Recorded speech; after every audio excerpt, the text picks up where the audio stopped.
Have you ever had to follow a rule that made absolutely no sense to you? Maybe it was a rule about what you could or couldn't wear, where you could or couldn't go, or who you could or couldn't hang out with. When some people think about God, this is what they think about: a list of rules miles long that don't even feel important or relevant to their lives. I get that. Even in Jesus' time, there were some religious people who loved rules. They had thousands of them. Jesus' brother James grew up with all these religious rules, and some rules were obvious, like don't kill anyone, and others were rules like don't wear clothes of a certain fabric or don't eat bacon.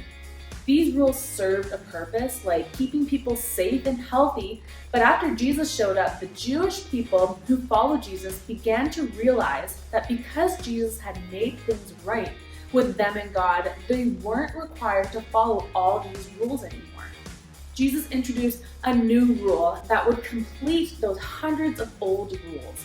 In Matthew 22, verses 35 to 40, it says, "One of them, an expert in the law, tested him with this question: 'Teacher, what is the greatest commandment in the law?' Jesus replied, 'Love the Lord your God with all your heart and with all your soul and with all your mind. This is the first and greatest commandment. And the second is like it: love your neighbor as yourself. All the law and the prophets hang on these two commandments.'" This is what Jesus had to say about rules. There are two that matter most: love God and love others as you love yourself. God isn't about giving us rules that keep us feeling like prisoners. The rules God gives us are designed to set us free. So like the book of James says in chapter 1, do not merely listen to the word and so deceive yourselves. Do what it says.